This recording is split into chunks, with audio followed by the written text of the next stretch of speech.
اللہم صلی علی سیدنا و مولانا محمد وعلی آلہ و صحبہ و بارک وسلم۔ معزز علماء کرام، معزز ثناخان مصطفیٰ صلی اللہ علیہ وآلہ وسلم، جملہ مہمانان ذی وقار، یاد رکھیں اس پوری دنیا میں سب سے زیادہ جو اللہ کے مقرب لوگ ہیں ان کا نام ہے انبیاء کرام۔ تو سب سے زیادہ مقرب لوگ ہیں جو پوری دنیا میں وہ انبیاء کرام ہیں۔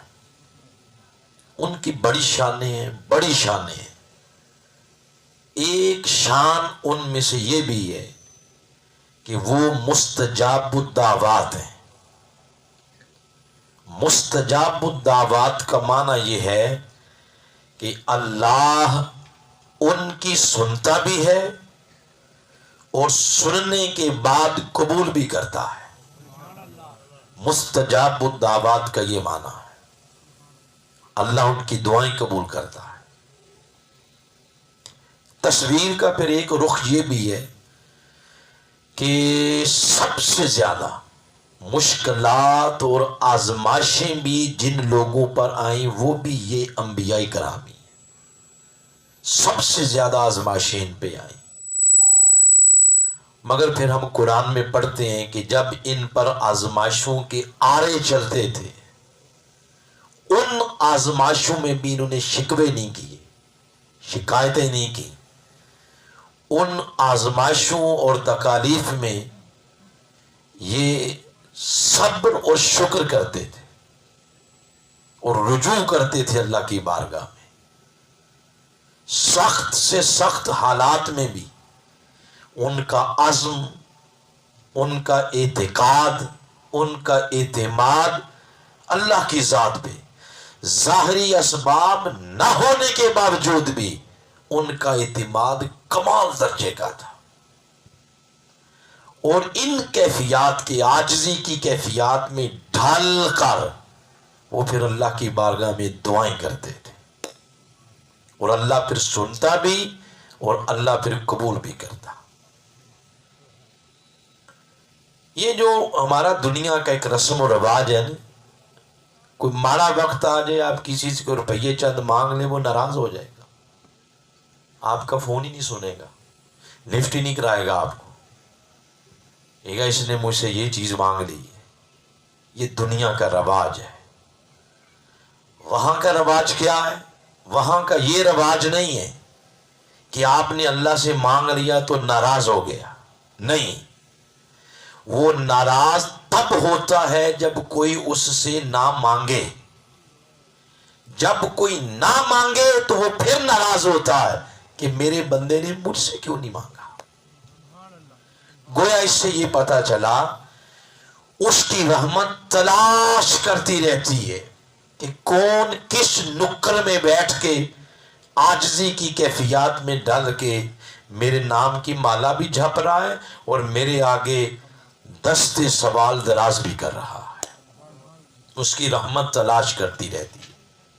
گویا اس کے تلاش کرنے کی رحمت کی جو رفتار ہے نا، اس نے آج آپ کی اس نشست کو بھی تلاش کر لیا ہے۔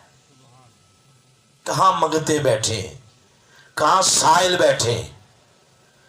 تو میرے خیال میں آپ بول کر کہیں گے تو میری بات کی تائید ہو جائے گی، مجھ سمیت ہم سب اس مجلس میں بیٹھ کے اللہ کے طالب ہیں۔ بولیے اللہ کے طالب ہیں۔ اب جو اس کے در کے طالب بنتے ہیں تو حضرت ابو ہریرہ رضی اللہ تعالیٰ عنہ سے مروی ہے اور مسلم شریف کی حدیث ہے، یہ سننے والی بات۔ آقا علیہ السلام نے فرمایا کبھی بھی ایسا نہیں ہوتا کہ بندہ مومن اللہ سے مانگے اور اللہ اس کی دعا قبول نہ کرے۔ ہرگز ہرگز کبھی ایسا ہوتا ہی نہیں کہ بندہ اللہ سے مانگے اور اللہ اس کی دعا کو قبول نہ کرے۔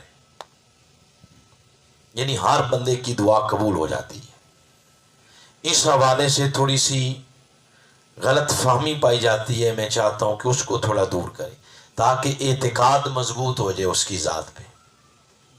لوگوں کا توکل، اعتقاد کمزور ہو جاتا ہے یہ چیزیں دیکھ کر۔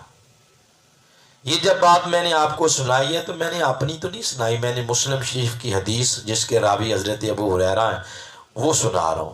تو کوئی کہہ سکتا ہے کہ ہم نے تو فلاں دعا مانگے 10 سال ہو گئے قبول ہی کو نہیں ہوئی، گٹے گوڑے رگڑ رہے ہیں مگر قبول کوئی نہیں ہو رہی۔ اس پر میں پوری سٹڈی کے ساتھ یہ بات بتا رہا ہوں۔ قرآن پاک پڑھیں، احادیث سے مبارکہ پڑھیں۔ احادیث کے لٹریچر میں، قرآن میں دعا کی قبولیت کی 5 شکلیں بیان ہوئی ہیں۔ 5 شکلوں میں اللہ دعا قبول کرتا ہے، اور وہ بات پتھر پہ لکیر ہے جو میں نے آپ کو پہلے آقا کی سنائی ہے۔ ماڑا کوئی بندہ ہے، کوئی چنگا ہے، امیر ہے، غریب ہے، نیک ہے، گناہگار، جو بھی ہے، کلمہ پڑھ رکھا اس نے، تو حضور اسلام نے فرمایا اس کی دعا کو اللہ کبھی بھی رد نہیں کرتا۔ اب یہ جو ہم آگے پیچھے دیکھتے ہیں کبھی ہو گئی کبھی نہ ہوئی، یہ کیا چکر ہے؟ یاد رکھیں، میں نے جو سٹڈی کیا ہے قرآن و حدیث سے پتہ چلا ہے 5 شکلیں ہیں دعا کی قبولیت کی۔ قرآن و حدیث میں جو پہلی شکل ملتی ہے نا دعا کی قبولیت کی، وہ یہ ہے کہ ادھر دعا کی ادھر ہی قبول ہو گئی۔ یہ پہلی شکل ہے، اس کو کہتے ہیں فوراً دعا قبول ہوتی ہے۔ آپ اکثر اپنی نجی زندگی میں نہیں دیکھتے کہ کبھی کوئی آپ کی زبان سے بات نکلی ساتھ ہی پوری ہوگی تو ہنستے ہوئے کہتے ہیں آج تک کوئی اور بھی منگ دے وہ بھی لب جانا سی۔ دیکھتے نہیں آپ ایسا؟ جو ادھر دعا کی ساتھ ہی قبول ہو گئی۔ یہ پہلی شکل ہے دعا کی قبولیت کی۔ پھر دعا کی قبولیت کی دوسری شکل ہے، اس میں کچھ ٹائم لگتا ہے، ہفتہ، مہینہ، سال، 2 سال، 10 سال، 15 سال بھی لگ سکتے ہیں، 20 سال بھی۔ بس ہمارے امتیاز صاحب بیٹھے ہیں، عزیر صاحب، یہ سارے اس بات کی تائید کریں گے۔ یہ آیت کس موقع پہ اتری تھی؟ اِنَّا فَتَحْنَا لَكَ فَتْحًا مُبِينًا، صلح حدیبیہ کے موقع پہ جب آقا علیہ السلام نے دعا کی اللہ کی بارگاہ میں، انقلاب مکہ کی دعا، تو دعا کی، اللہ نے آیت بھیج دی کہ محبوب آپ کو فتح مبین کی خوشخبری سناتا ہوں۔ لیکن مکہ فتح ہوا کئی سالوں بعد جا کے، خوشخبری اللہ نے صلح حدیبیہ کے موقع پہ سنا دی تھی، مگر ٹائم لگا ہے اس میں قبولیت میں۔ تو یہ تائید ہوگی اس بات کی کہ دعا کی قبولیت کی دوسری شکل یہ ہے کہ تھوڑا ٹائم لگتا ہے، عرصہ لگتا ہے، مگر دعا قبول ہو جاتی ہے۔ کتنی شکلیں ہو گئیں؟ بولیں، 2 شکلیں ہو گئیں۔ تیسری شکل دعا کی قبولیت کی یہ ہے کہ بندہ دعا مانگتا ہے مولا مجھے یہ دے، یہ دے۔ اس نے ویزا مانگ لیا یورپ کا، پیسے مانگ لیے، ڈالر مانگ لے، پروموشن مانگ لی، اگلا نوکری کا سکیل مانگ لیا، اس طرح کی چیزیں مانگتے رہتے ہیں۔ اب اس کو پتا ہے کہ اس کے لیے یہ بہتر ہے یا نہیں۔ میں آپ کو مثال دیتا ہوں گراؤنڈ ریالٹی جو ہے نا اس کی، یہ گھروں میں آپ چیزیں دیکھتے رہتے ہیں۔ چھوٹا بچہ نا معصوم، ابھی اس نے کرالنگ کی ہے، اس نے چلنا شروع نہیں کیا، پنجابی تسی کہتے کو سوٹ نہیں کرنا، ابھی وہ ایسے چلتا ہے۔ اس کے سامنے آپ 2 چیزیں رکھیں، ایک رکھیں گلاب کا پھول، ساتھ ہی بہت چمکتا روشن آگ کا انگارہ رکھ دیں، جس کو پنجابی میں کیا کہتے ہیں؟ کولا، وہ رکھ دیں۔ ان دونوں میں سے چمک کون سی چیز رہی ہے زیادہ؟ آگ کا انگارہ۔ یہ کامن سینس والی بات جو آپ کو بتا رہا ہوں، بچہ ہاتھ پھول کی طرف بڑھائے گا یا آگ کے انگارے کی طرف؟ چمک وہ رہا ہے زیادہ۔ اس کی خواہش یہ ہوگی کہ میں اس کو اٹھاؤں، اس کی شدید خواہش یہی ہے یہ کس وقت میرے ہاتھ میں آئے میں دیکھوں یہ کیا ہے۔ پاس اس کی ماں بیٹھی ہوگی، وہ فوراً اس کا ہاتھ پکڑ لے گی، نہیں بیٹا یہ نقصان پہنچ جائے گا، ہاتھ جل جاؤ گے۔ وہ روئے تڑپے جو مرضی کرے، ماں نہیں اس کو اٹھانے دے گی، ایک یہ پھول نہیں، اس کے ساتھ کھیلو۔ وہ بڑے ہو کے اس کو بات سمجھ آئے گی کہ وہ جو میں نے حرکت بچپنے میں کی تھی وہ میری حرکت ٹھیک نہیں تھی، ماں نے جو کیا تھا درست وہی عمل تھا۔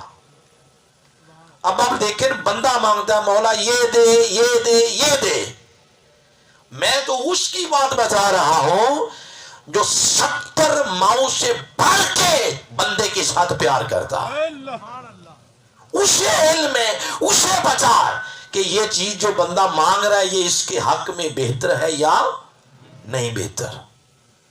تو دعا کی قبولیت کی تیسری شکل یہ ہے کہ بندہ مانگتا ہے کہ مولا یہ دے، اللہ اس کے بدلے اس کو کوئی اور شے دے کے اس کی دعا کو قبولیت کے درجے پہ فائز کر دیتا ہے۔ یہ کتنی شکلیں ہو گئیں؟ 3 شکلیں ہو گئیں۔ دعا کی چوتھی شکل یہ ہے، بندہ عرض کرتا ہے مالک مجھے یہ چیز دے یہ دے، مسلسل دعا کے ذریعے اس کے دروازے پہ دستک دے دے دے کے وہ اللہ کی توجہ کو اپنی طرف مبذول کرا لیتا ہے۔ پھر اللہ پاک خدائی طاقتیں حرکت میں آتی ہیں، وہ دیکھتی ہیں کہ بندہ تو یہ مانگ رہا ہے، اسے پتہ ہی کوئی نہیں کہ ادھر سے مصیبت بھی آ رہی ہے، اسے پتہ ہی کوئی نہیں کہ ادھر سے بہت بڑی اس پہ آزمائش آ رہی ہے، بیماری آ رہی ہے، کوئی ایکسیڈنٹ کے معاملات اس طرح ہونے والے ہیں، کوئی موت ہونے والی ہے، اس پہ بہت بڑی آزمائش آ رہی ہے، اور یہ مبتلا ہے کہ مجھے یہ دو یہ دو یہ دو۔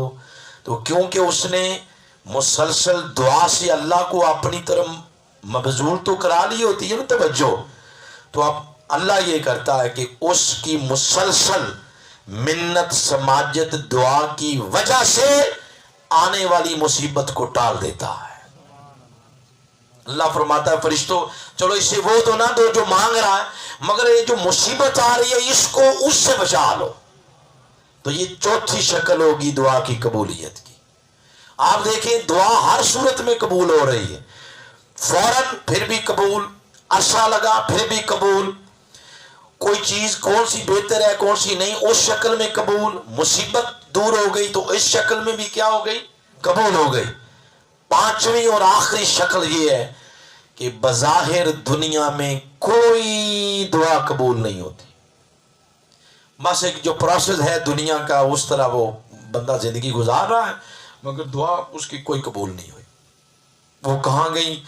حضور علیہ السلام کی حدیث اور لٹریچر قرآن پاک کا یہ سارا تفسیر آپ پڑھیں تو پانچویں شکل یہ ملتی ہے کہ جو دعائیں دنیا میں مانگی وہ ذخیرہ ہوتی چلی گئی، وہ جمع ہوتی، جیسے بینک میں آپ پیسے جمع کراتے ہیں، وہ جمع ہوتی چلی گئی، ذخیرہ ہوتی چلی گئی۔ تو پھر کیا ہوا؟ قیامت کے روز جب میزان لگا اعمال کا، اعمال تلے نیکیاں اور بدیاں، تو بدیاں زیادہ ہو گئیں اور نیکیاں کم ہو گئیں، اس بندے کو کنفرم ہو گیا، یقین ہو گیا کہ اب میں نے جہنم میں جانا۔ اسی اثنا میں رفتہ رفتہ اس کی نیکیوں کا پلڑا بھاری ہونا شروع ہو گیا، وقت آیا کہ گناہ کم ہو گئے، یعنی تناسب جب نکالا تو نیکیاں گناہوں کے مقابلے میں زیادہ ہو گئی۔ وہ انگشت بدندہ اور پوچھتا مالک یہ اعمال تو کوئی نہیں تھے، یہ کہاں سے آ گئے؟ اعمال تو اتنی تھے جو میں نے دیکھ لی اور پہلے تل گئے۔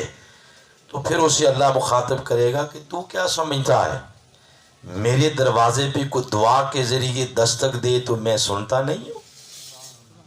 وہ تو میں سمجھتا تھا، میں سمجھتا ہوں کہ بندے کے حق میں کیا بہتر ہے۔ وہ ساری دعائیں ذخیرہ ہوتی چلی گئیں، قبول ہوتی گئیں، نہ وہ سٹور ہوتی گئیں۔ آج ان دعاؤں کو مختلف اعمال کی شکل دے کے تیری نیکیوں کے پلڑے میں رکھ دیا گیا ہے تاکہ جہنم سے بچا لیا جائے اور جنت میں داخل کر لیا جائے۔ اب دوبارہ حضور کی اس حدیث کی طرف آ جائیں، آپ بتائیں کہ آقا نے کیا کمال کا سچ آقا علیہ السلام نے فرمایا کبھی ایسا نہیں ہوتا کہ بندہ مومن دعا کرے اور رب اس کی دعا کو قبول نہ کرے۔ اب حدیث مکمل کر دیتے ہیں۔ اور آگے آقا نے فرمایا ہاں البتہ 3 چیزیں دعا میں نہیں ہونی چاہیے، یہ نہ ہوں تو اللہ قبول کر لیتا ہے۔ صحابہ کرام نے عرض کیا حضور وہ کون سی ہیں؟ فرمایا نمبر 1 گناہ کی دعا نہ کرے۔ مثلا نواں کاروبار شروع کر دیا، چرچ کا دعائیں کرتا پھرے کہ اللہ اس میں برکت دے،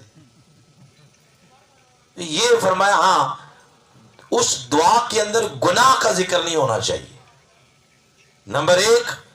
نمبر 2 قطع رحمی، رحم کہتے ہیں پیٹ کو، پیٹ سے مراد ہے کہ ماں باپ کی طرف سے جو رشتہ دار ہیں، وہ جہاں بھی رشتہ دار 4-5 جیسے برتن اور کٹھے رکھتے ہیں تو آواز تو آئے گی، مگر ان کو برداشت کرے، اپنی طبیعت میں لچک پیدا کرے، رشتہ داروں کے بارے میں بددعائیں نہ کرے۔ کوئی دعا ایسی جو دعا زبان سے نکلے اور وہ نیگیٹو ہو رشتہ داروں کے بارے میں، تو آقا نے فرمایا وہ بھی اللہ قبول نہیں کرے گا۔ اور تیسری چیز فرمایا جلدی نہ کرے۔ تو صحابہ کرام نے عرض کیا حضور یہ تیسری چیز ہمیں نہیں آئی جلدی والی، اس سے کیا مراد ہے؟ فرمایا اس سے مراد یہ ہے کہ ایک دفعہ دعا کر کے کہا لگتا ہے اللہ نے قبول کوئی نہیں کرنی تو پھر دعا کرے ہی کوئی نہ۔ فرمایا یہ نہ کرے، یہ نہ کرے کہ مولا بس فٹ ابھی قبول کر، ابھی بس قبول کر، نہ، ایک جلدی نہ کرے، ایک قطع رحمی کی دعا نہ کرے، ایک گناہ کی دعا نہ کرے۔ یہ 3 چیزیں دعا میں نہ ہوں تو فرمایا ہو ہی نہیں سکتا کہ بندہ دعا کرے اور اللہ اپنے بندے کی دعا کو قبول نہ کرے۔ یہ دعا کے بارے میں ایک کانسیپٹ ہے۔ 2-3 چیزیں اور سن لیں پھر بات ختم کرتے ہیں۔ اب اس نے یہ کیا ہے، اتنا کرم کیا، اتنا کرم کیا، آپ اس کے کس کرم کا شکریہ ادا کریں گے؟ کس کرم کا شکریہ بندہ ادا کرے؟ اس نے جہاں دعا کرنے کا حکم دیا نا کہ مجھ سے مانگا کرو، مجھ سے مانگا کرو، ساتھ ہی اس نے کچھ گر سکھا دی کہ ایسے مانگو، مانگنے کا طریقہ بھی آنا چاہیے نا۔ فرمایا ایسے مانگو، جہاں گر سکھائے ساتھ فرمایا اچھا یہ لفظ سیکھ لو، یہ وہ لفظ ہیں جو میرے مقبول بندوں کی زبانوں سے نکلے تھے اور میں نے قبول کر لیے تھے، وہ لفظ بھی بتا دیے، وہ گر بھی بتا دیے۔ اب آپ قرآن پاک پڑھیں، قرآن پاک میں ایک مقبول بندے کی دعا ہے، آدم علیہ السلام 300 سال دعا کی، ربنا ظلمنا انفسنا وان لم تغفر لنا وترحمنا لنکونن من الخاسرین۔ یہ کتنے سال دعا کی ہے بولیں؟ 300 سال۔ 300 سالوں بعد اس دعا کو قبولیت کا درجہ اس وقت ملا جب ساتھ یہ جملہ ایڈ ہوگا، اللہم اغفر لی بجاہ محمد، اللہ اپنے نبی محمد کے صدقے ہی معاف کر دے۔ اسی وقت جو ہی آقا کا وسیلہ زبان سے نکلا اسی وقت اللہ نے دعا کو قبول کر لیا اور ساتھ رسپانس دیا، فرمایا آدم جو ہی زبان سے نکلا کہ محمد کے صدقے معاف کر، تو اللہ نے فوراً پوچھا کیف عرفت محمد، آدم تو میرے نبی محمد کو کیسے جانتا ہے؟ یعنی آپ دیکھیں جو ہی حضور کی بات ہوئی ساتھ ہی اللہ پاک نے دروازہ کھول دیا، اللہ نے کلام کیا ہے، یہ دعا قبول ہوئی۔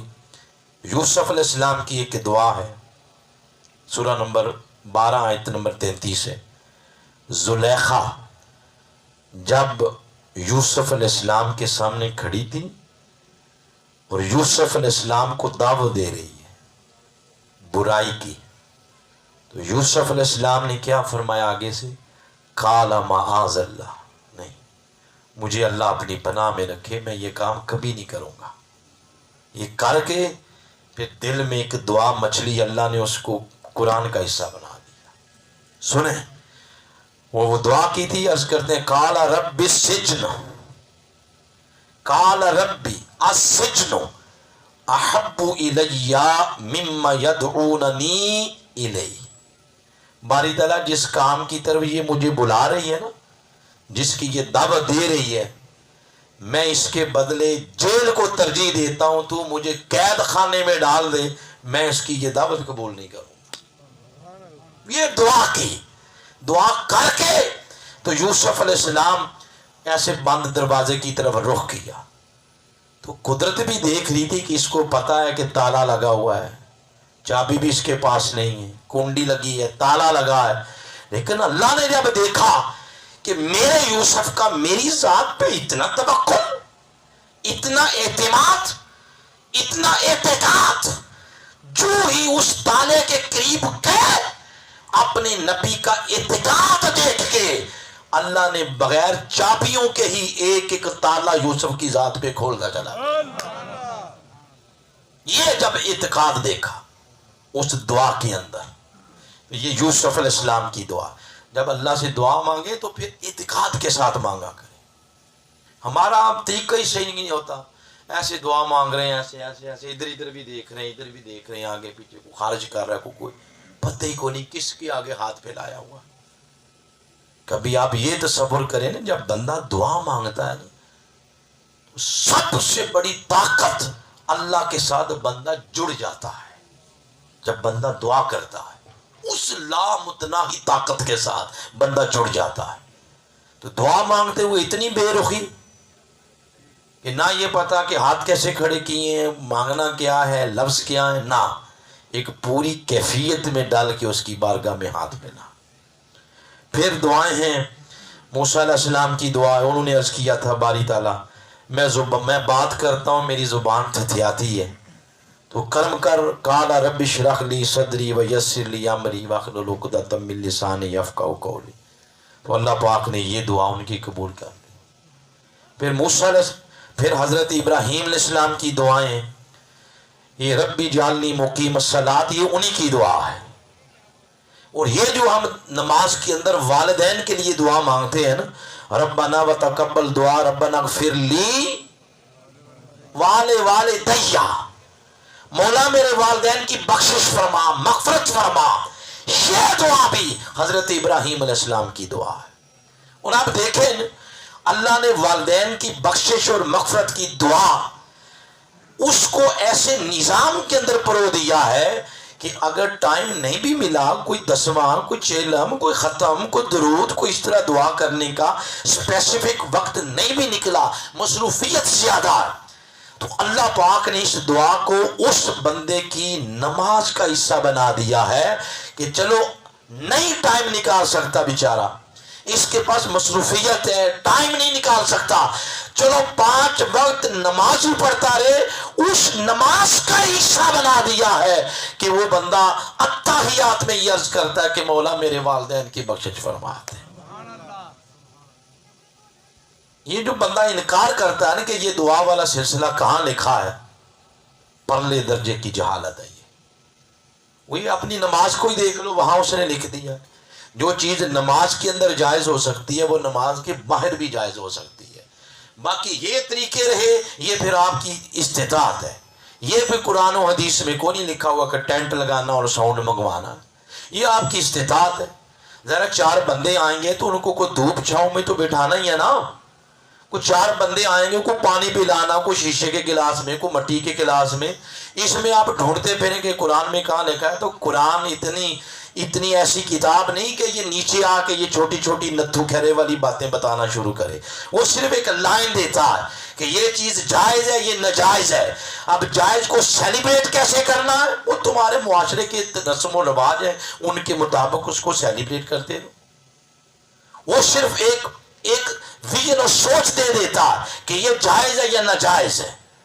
تو یہ دعا ہے والدین کے لیے دعا کرنا، اس کو اللہ پاک نے نماز کا حصہ بنایا۔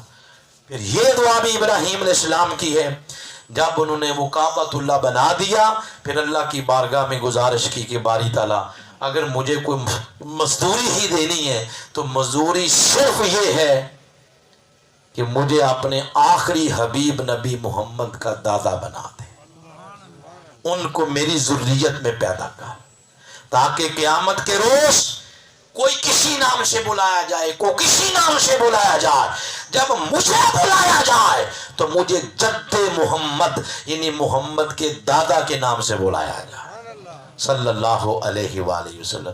یہ ساری انبیاء کرام کی دعائیں ہیں۔ پھر ان دعاؤں میں ایک فرق سن لیں، بات ختم کرتے ہیں. یہ جتنی دعائیں ہیں میں نے آپ کو سنائی ہیں، ہر دعا کا آغاز کالا سے ہوتا ہے. کالا رب اشرح لی صدری، کالا رب السجن. موسیٰ نے کہا، یوسف نے کہا، نوح نے کہا، آدم نے کہا، عیسیٰ نے کہا. ہر نبی کی دعا سے پہلے کالا ہے کہ اس نبی نے کہا. لیکن پورے قرآن میں جہاں حضور کی دعا آتی ہے وہاں کالا کا لفظ نہیں آتا، وہاں آتا ہے کل.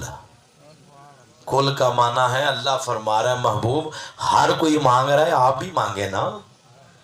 گویا ہر شخص جب بھی اللہ سے مانگتا ہے اپنی خواہش، اپنی آرزو سے مانگتا ہے. حضور جب بھی مانگتے ہیں اللہ کی مرضی سے مانگتے ہیں، جب بھی لب ہلتے ہیں اللہ کی مرضی سے ہلتے ہیں. تو آقا کی دعا سے پہلے کل آتا ہے اور باقی سارے نبیوں کی دعائیں سے پہلے کیا آتا ہے؟ کالا. پھر والدین کے لیے بھی سورہ بنی اسرائیل میں فرمایا کہ والدین کے لیے یہ دعا کیا کرو. کیا؟ یوں دعا کیا کرو، قُل رَبِّ ارْحَمْهُمَا کما ربیانی صغیرا.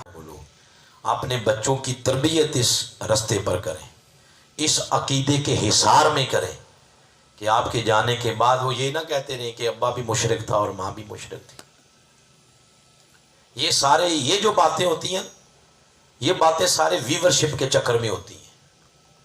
انٹرنیٹ کا دور ہے، یوٹیوب چینل ہی نہیں اس وقت تک چلتا جب تک آپ کالے کو سفید نہیں کہیں گے اور سفید کو کالا. جب تک آپ بڑے بڑے جھوٹ نہیں بولیں گے اس کی ویورشپ میں اضافہ ہی کوئی نہیں ہوتا.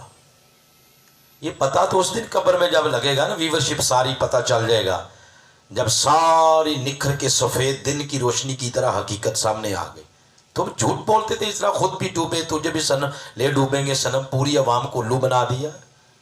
اپنے بچوں کو اس عقیدے پہ رکھیں جو عقیدہ انبیاء کا ہے، جو عقیدہ اہل بیت کا ہے، جو عقیدہ صحابہ کرام کا ہے، جو اولیاء کرام کا ہے. اس عقیدے سے مر جائیں، کٹ جائیں، کبھی بھی اس عقیدے کو نہ چھوڑنا. اس عقیدے کے پیچھے کہانیاں نہیں ہیں، اس کے پیچھے یا قرآن کی آیات ہیں یا مصطفیٰ کے فرامین ہیں. خوش نصیب ہیں بشارت صاحب کے امی ابو جن کے لیے آج اتنی خوبصورت نشست کا انعقاد ہوا ہے.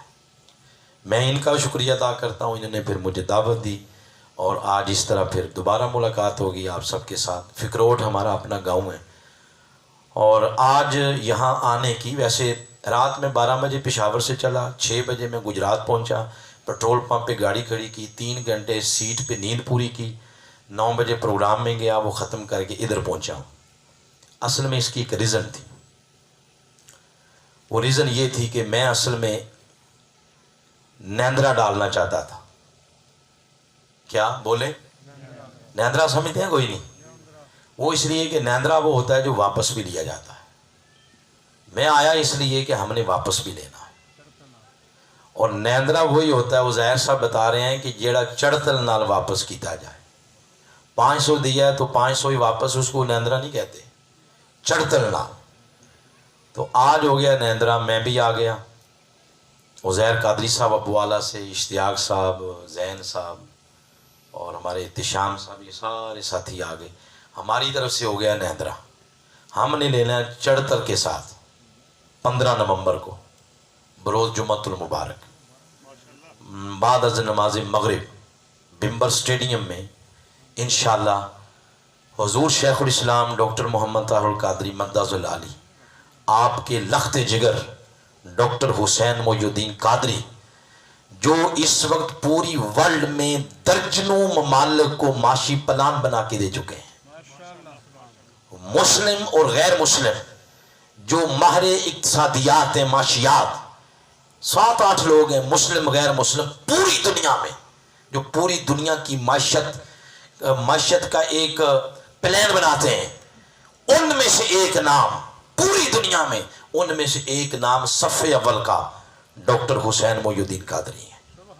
وہ ممبر تشریف لا رہے ہیں 15 نومبر بروز جمعۃ المبارک بعد از نماز مغرب. انشاءاللہ فکروٹ ہمارا گاؤں ہے. جس طرح آپ کی غمیاں خوشیاں ہماری سانجھی ہیں نا، ہماری بھی غمیاں خوشیاں آپ کے ساتھ سانجھی ہیں. میں امید کرتا ہوں ہمارے یہاں سے لیڈ کریں گے وسیم صاحب اور فرید صاحب، نثار صاحب، امجد صاحب، پروفیسر فرق صاحب، امتیاز صاحب، یہ لیڈ کریں گے.